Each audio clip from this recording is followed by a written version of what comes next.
Well, here we are again at the beginning of a new chapter. I think you're going to love this one. We're still in pre-calculus, and we're going to be going over some simple things about linear equations today. Hopefully you guys will find these notes painless and stuff you already knew from your algebra classes of the past. So let's get going. We're going to be talking about equations, solving equations, linear equations in one variable, linear inequalities in one variable. Hopefully your algebra teachers did a great job with those different things. These properties are in your book on page 21 to 27. Reflexive, symmetric, transitive, addition, multiplication, and the only thing you really need to know about these is this is why we can solve equations and undo what's been done to our variable and find a solution. A linear equation by definition is one that can be written in the form of ax plus b equals 0. You might have remembered y equals mx plus b. That's a linear function. There's no y here. This is just a linear equation.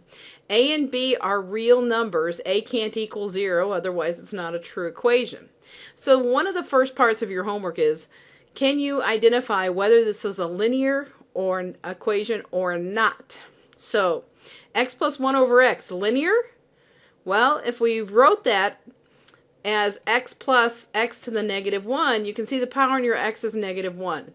The main thing and the main reason this is not linear is the power of your x has to be at most 1 and only 1.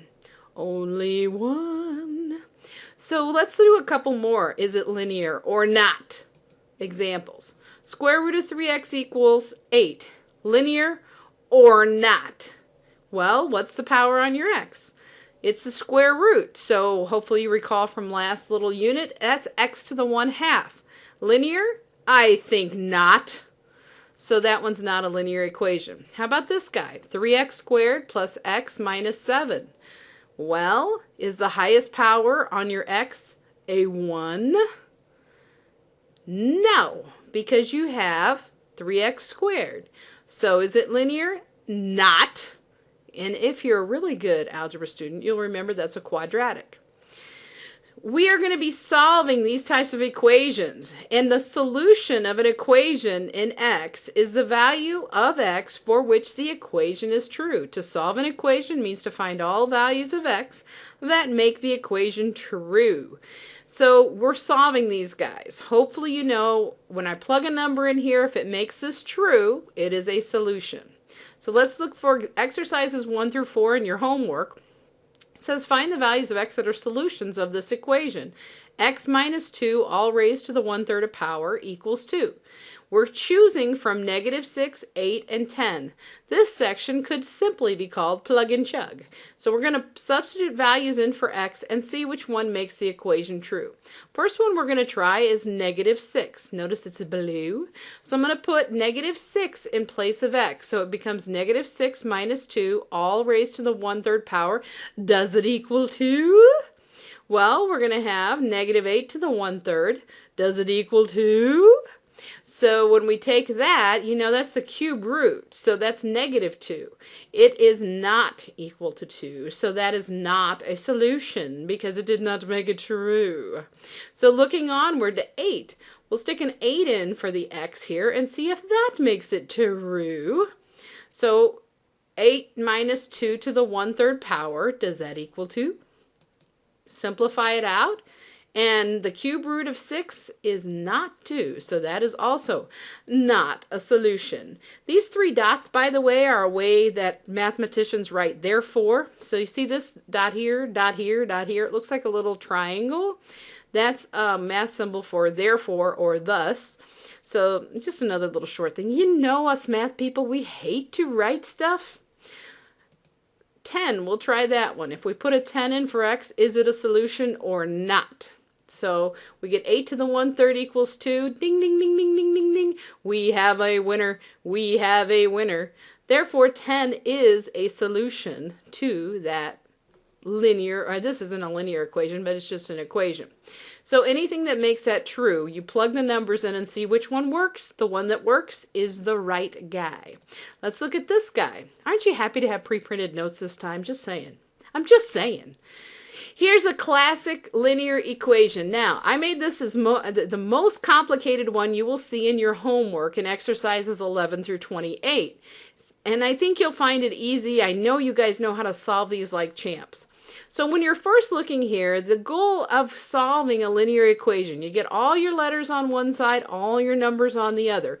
Remember, this is equal, and the golden rule of solving equations: whatever thou doest on one sideth of the equationeth, thou must doeth on the other sideth of the equation, because this is an equal sign. So you got to keep it balanced. First thing we're going to do is distribute through here. We're not changing anything. We're just going to multiply through here to get through our parentheses. So we'll take the 2 times the 3 and the 2 times the minus 4 to get 6 minus 8z. Next, we'll take the minus 5 times the 2z plus 3. That's going to be negative 10z minus 15. And then I'll just go ahead and bring down the z minus 17 on the other side. Haven't touched this. I'm just trying to simplify this side. Combine like terms, so negative 8z, negative 10z, those come together to create negative 18z, and now z can vote. 6 minus 15 is going to be a minus 9, and that's going to be equal to z minus 17. Get your z's on one side, get your numbers on the other. So I'm going to go ahead and subtract z to get it to cancel on this side. Whatever thou doest here, I must doeth on the other side, and I end up with negative 19z minus 9 equals negative 17z. One thing to be careful with is your signs here. It's negative 18z. Don't drop that sign. And when you minus it, it's like a minus 1z. Got all that going? Add 9 to both sides. Bada boom, bada bing. We're down to a two-stepper. Divide by 19, negative 19 on both sides, and you're done. So z equals 8 over 19. If we wanted to, we can plug this 8 over 19 in for z here, here, and here, and it should make it true because it is a solution. That is the hardest solving linear equation that I could find. And hopefully if you followed all that, you'll be ready to roll on the next one for your exercises. This one has fractions. Oh yes, oh very nice. We like it, a fraction. So when you're solving these with rational numbers and that, the very first step is to multiply by the least common denominator. If I look here, I got a 4 on this side, I got a 4 on this side. So what I'm going to do is I'm going to multiply both sides by 4. So 4 times this whole side, it's going to cancel the 4 in the denominator. Remember, this is like 4 over 1. This guy's like 4 over 1. So when I multiply through on this side, I'll take the 4 times the y over 4. 4 will cancel here. And then I'll take the 4 times the 2. And that'll be 8. Make sure when you do this, you've got like a fraction here and a number here, that you multiply by this number 4 to both terms. So this one, the 4's cancel out. Boom, boom. This one, though, you're going to have to do the y over 4 times 4 to give you y, and 2 times 4 to give you 8. Then combining like terms, they added 4 to both sides to get 12, and they subtracted y from both sides to get 9y. Then they divided by 9 on both sides and reduced it. I'm thinking you can do that once you get rid of your fractions. I think at this point, you should be able to solve it. Hopefully, if you had an algebra teacher that was worth their salt. Linear inequality. So this is just like a linear equation, except you've got these little arrows: greater than, less than, greater than or equal to, less than or equal to. And don't you want to know how it works? Here's the properties. The only thing that's different between the properties of inequalities and the properties of equalities is this guy right here. It says multiplication. If u is less than v and c is less than 0, then uc is greater than VC.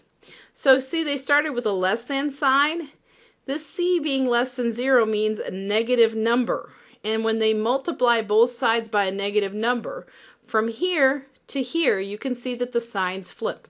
So therefore, solving an inequality is the same as solving an equation, except when you multiply or divide by a negative number, you must flip the inequality sign, 9. So flip that inequality sign. I like to, when I multiply or divide by a negative in an inequality, I just circle the inequality sign to remember that I need to flip it around. So let's say we have negative 2x plus 8 is less than 14. If I minus 8 from both sides, no problem. It's the same thing, man. So we get negative 2x is less than 6. Now then, to get the x by itself, we would have to divide by negative 2. So when you do that, I circle that inequality sign just to remind myself, hey, I did it with a negative. So I have to flip it around. So I get x is greater than negative 3, and that would be my final answer. That's just a tool that I use because I always forgot that when I was doing the multiply or divide by a negative. All right, let's do a double inequality. Double the pleasure, double the fun, double the inequality. This is a combined inequality, some people call it. You've got an x in the middle, and you've got this number on this side, number on this side. Well, these can be kind of fun. I think these are kind of fun, but I'm a math person. First step, I know I'm going to get rid of all of these. Now, you may have been taught to break this into two different inequalities, this and something else, but I find it much faster just to attack it and solve it so that you just have x in the middle. So our goal is to just get the x alone in the center of the inequality. First thing I'm going to do is multiply by my least common denominator. So I'm going to multiply through by 6. I have to multiply every term here by 6. Remember, it's the same as 6 over 1. If you're not good at canceling, then just take an extra step. 6 over 1 times 5 over 3, that's 30 over 3, which is going to be just 10. All right? And then when I take the 6 times the 2/3, I'll get 4, and 6 times a half x is going to be a minus 3x. So the 4 minus 3x, that's where that comes from. Then I'm going to take my 6 times my negative 4/3, and that's going to be 3 goes into 6 twice. 2 times 4 is 8, so that's going to be negative 8 on the right-hand side. Now, all I need to do is get the x by itself in the middle. So there's a 4 hooked onto my x term. I'm going to minus 4. From the 10, from the middle, and from the right-hand side. When I do that, I end up with 6, and then I'll have a negative 3x in the middle, and I will have negative 12 over there. And then the last thing is to divide the coefficient of x.